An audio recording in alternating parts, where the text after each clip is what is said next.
Bonjour à tous. Bienvenue au bulletin d'information à Top News. Au sommaire. La Syrie prête à coopérer sur le plan international dans la lutte contre le terrorisme. Basile demande à la Russie d'aider l'armée libanaise.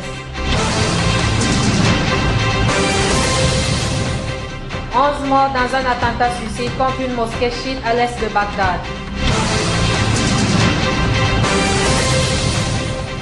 France, Hollande demande au Premier ministre de composer un nouveau gouvernement. Bienvenue au développement. La Syrie est prête à coopérer contre le terrorisme dans le cadre d'une coalition internationale ou régionale, y compris avec les États-Unis et la Grande-Bretagne, a affirmé lundi le ministre des Affaires étrangères Walid Mualem. La Syrie est prête à une coopération et à une coordination sur le plan régional et international pour lutter contre le terrorisme dans le cadre de la résolution 2170 du Conseil de sécurité de l'ONU, a dit M. Mualem, y compris avec les États-Unis et la Grande-Bretagne. Ils sont les bienvenus. Le ministre syrien des Affaires étrangères Walid Mualem a affirmé aussi lundi que toute frappe américaine contre les djihadistes en Syrie devrait être coordonnée avec Damas, car sinon il s'agirait d'une agression contre la Syrie. Interrogé sur la possibilité que la défense anti-aérienne tire sur des appareils américains qui viendraient frapper en Syrie, il a répondu « Ceci pourrait arriver s'il n'y a pas de coopération préalable. Nous proposons donc une coopération et une coordination internationale préalable pour empêcher qu'il s'agisse d'une agression contre la Syrie. » Liban.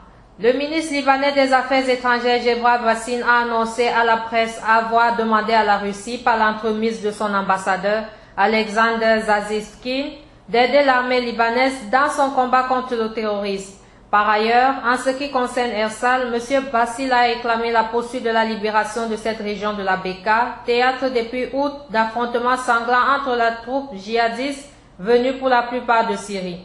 Le ministre a dans ce contexte souligné la nécessité d'une solution sécuritaire, refusant toute négociation avec les groupes armés.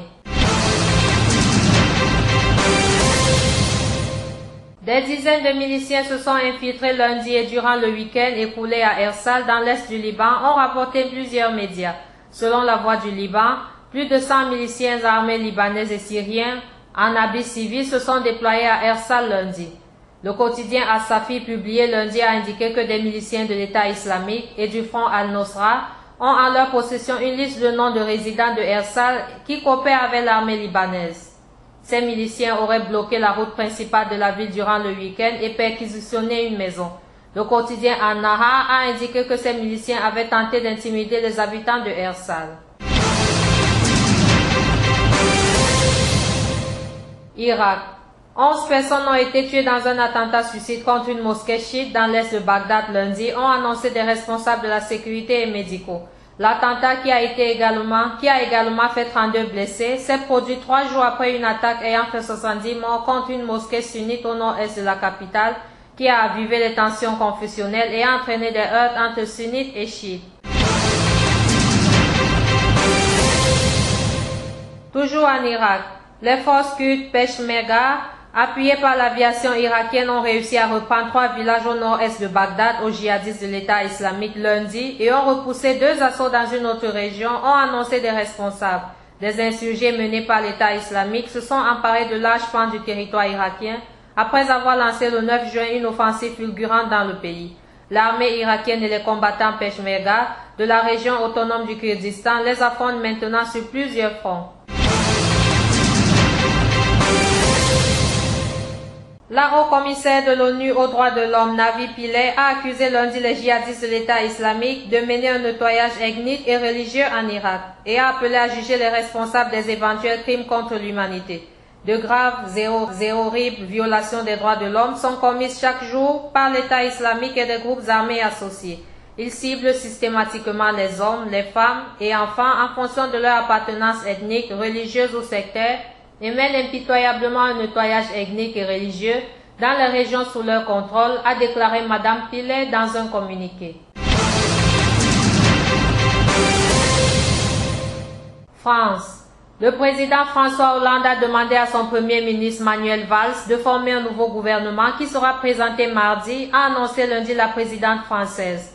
Le chef de l'État lui a demandé de constituer une équipe en cohérence avec les orientations qu'il a lui-même définies pour notre pays, indique la présidence dans un communiqué, alors qu'une crise portant sur sa politique économique secoue le gouvernement. Autre titre. Le Parlement libyen a choisi tard dimanche un nouveau chef d'état-major après avoir annoncé son intention de donner à l'armée les moyens de mettre au pas les milices armées qui contrôlent les pans entiers du pays. Le colonel Abdel Razak Nadouri a été choisi par 88 des parlementaires sur les 124 présents et a été promu au rang de général, a indiqué à l'AFP le porte-parole du Parlement Mohamed Touni dans la nuit de dimanche à lundi. Ukraine.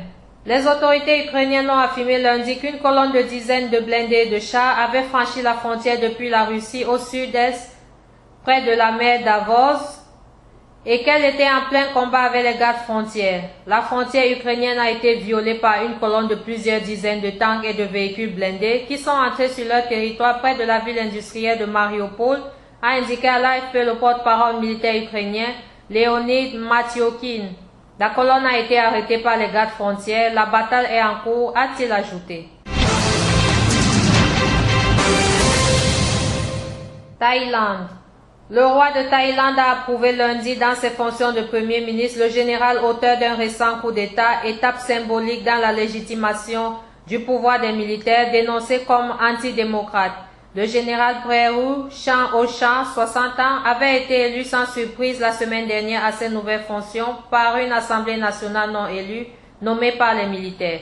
Vêtu d'un uniforme blanc, le général s'est incliné devant un portrait du roi Bhumibol, âgé de 86 ans. Le plus ancien monarque en exercice dans le monde, hospitalisé à Bangkok cet été, n'apparaît en effet plus extrêmement rarement en public. Ebola, un médicament japonais prêt pour traiter 20 000 personnes. Le Japon a dit lundi pouvoir fournir un traitement expérimental mis au point par une entreprise nippone pour lutter contre le virus Ebola dont la pire épidémie jamais enregistrée frappe 4 pays d'Afrique de l'Ouest. Notre pays est disposé à livrer le médicament en coopération avec le fabricant si l'Organisation mondiale de la santé, OMS, en fait la demande, a déclaré le secrétaire général du gouvernement, Yoshihide Suga. Le médicament japonais est appelé Favipiravir ou T705. Il est commercialisé sous le nom de Avigan par Toyama Chemical, filiale du spécialiste des techniques de l'image Fujifilm Holding. Par rapport aux SMAP, il présente l'avantage d'avoir été homologué en mars au Japon en tant qu'antiviral contre la grippe et est actuellement en phase de test clinique aux États-Unis. Son administration sous forme de comprimés peut également faciliter le traitement dans des zones aux infrastructures médicales limitées. Merci à vous qui nous suivez de Beyrouth et partout ailleurs. Bulletin présenté par Anna Ekame.